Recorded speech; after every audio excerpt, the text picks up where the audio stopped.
you ever seen Carney laugh in any clips during this campaign, even smile? He exudes a miserable attitude. It's like a sinister chuckle sometimes. Bordering on cackle, but it's not, it's like there's always a scheme there. You want to see, and just, it doesn't matter how good your French is. There are some clips floating around. Maybe we'll have the people who are hosting the show tomorrow show them, but there's clips floating around of Carney on Tout le monde en parle. That's a French language sort of like talk show, and Poilievre on Tout le monde en parle. And you don't even need to speak French to know that it went bad for Carney. And just, even though the hosts were especially aggressive with Poilievre, he remained calm, gregarious, and engaging. Just even watch them walk out. Here is the sinister robot. He's a mean android. And here is Poilievre. Shaking hands. Carney just sits right down, takes a spot, has a drink of water. Everybody sits down. Nobody cares. Poilievre comes out. People are standing, clapping. He's shaking hands. He's waving at people. He's doing his thing, smiling. And that the android is just sitting there like, how do you do, fellow humans? It's completely different. You don't need to speak French to know that went two very different ways. And Sheila, I can tell you, I experienced that on steroids in Windsor on Friday evening, when what a boisterous mood. Two things, the crowd turnout, and this is a city whose MPs are either orange or red. I wonder if the Conservatives can make a breakthrough in Windsor. That's the city of Windsor, of course, not the outside rural areas. But what was fascinating was the media coverage. AM 800 said over 1,000. How about over 6,000? That would be more accurate. And the Windsor Star, the lead on their story was a Liberal candidate calling out Poilievre to apologize for offensive signage. Now, what he's talking about is those F Carney flags. They weren't in the venue. This was a guy or a Those few are guys. on Amazon. What does Poilievre have to do with somebody's side hustle on Amazon? Yeah. But that candidate, Pollock, was calling it garbage. His words. Hey, what about this, Mr. Pollock? What about the garbage of independent media going to Carney rallies and being frog marched out by armed police officers? How about that for garbage? So, I mean, the slant on the media, that was a bases loaded home run for Poilievre again. The day before, Lincoln Jay and I were in Waterloo region. He filled an entire aircraft hangar. The rally was more than an hour delayed, not because they're not punctual, but because they had to accommodate people that were walking kilometers away. That was the closest parking space situation in a snowstorm. And, but I mean, this is part of the problem I have, whether it's the pollsters or the media party. It's not Poilievre going up just against the Liberals. It's multiple vested interests. Okay, that's great, because that leads me into our last topic. And you have heard from the beginning of this campaign that the media whining, the wailing and the gnashing of the teeth, it's absolutely biblical, they're complaining. Because they are not allowed on the Poilievre campaign bus. Now, you have seen pictures all along that the Poilievres have brought their small children with them. And Anna has said that, like, her parents on the bus with them to help care with the kids, and the kids really haven't been with babysitters they're not related to. I can understand that. Neither have mine.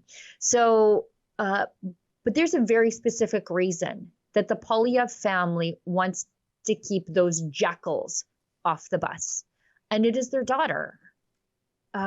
So it's 2 minutes. You're here, Poilievre being an absolute boss dad here. And I hope those media jackals find it within themselves to tone it down and perhaps even apologize, because it wasn't about you. Although even if it were about you, you media jackals, you had it coming. But it was never even about you. This is about the Poilievre. So let's watch this clip. We have two great kids. We've got little Cruz. He's 3 years old. He's very ambitious, curious, inquisitive, and I know that he's going to do great whatever he does. I think he'll be a merchant or something. He likes to trade. He wants something from you. He'll pick something else up and bring it over and offer it as a trade. So maybe he'll be a commodities trader or something. And then little Valentina, she has some special needs. She's 6 years old and she's nonverbal right now. And so she has a hard time communicating with us. But we've learned to take her cues and really celebrate the raw authenticity that she has. She's totally real. Like what you see is what you get. And that's what I love about her. She has none of the games that people play to put on an air of this or that feeling. She's just like, you get exactly what's inside her is what comes out of her.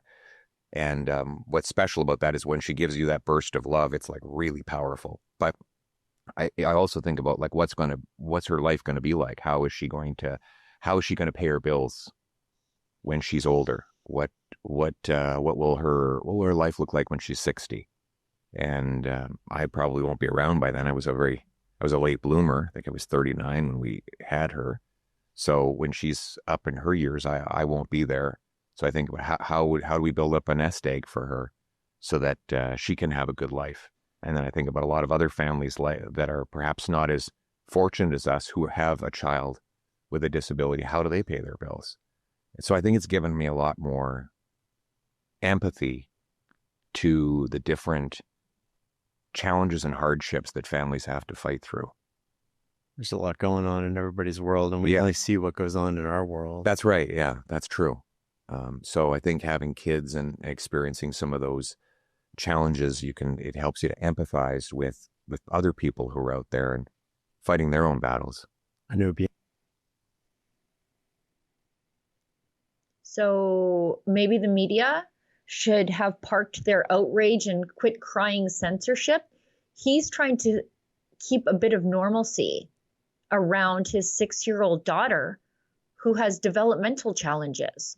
He wants to keep the stress away from her. It's already stressful enough being on the campaign when you're little.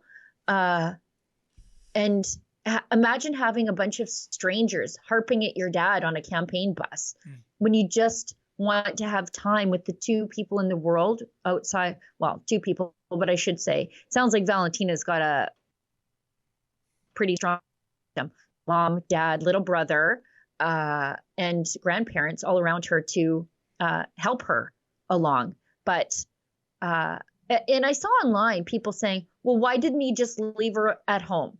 So you're just going to leave your little special needs 6-year-old at home with who? With strangers? The grandparents are there to help with everybody. So they're on the campaigns. You just leave her behind because she's too much trouble? Atrocious. But the media, you guys should be ashamed of yourselves right now. But Sheila, let's be real about this. The media knows that the gravy train with, what do you call it, biscuit wheels is coming off the tracks. The gravy train with biscuit wheels. Yeah. It's rolling out of town. And That's they're right. standing on the platform with their suitcase in their hand. Yeah. So they have a vested interest to go after Poilievre just for their own self-preservation. They are in a sunset industry. They can't figure out how to make to pay the bills anymore. They need welfare, taxpayer-funded welfare. Poilievre is a threat to that. There you go. Media party, anti-conservative. Completely. They need a Liberal win. Want to stay on top of the latest current events, but don't trust the mainstream media to help you do that? Then check out our daily live stream coverage of the latest news and totally unscripted at rebelnews.com/roundup.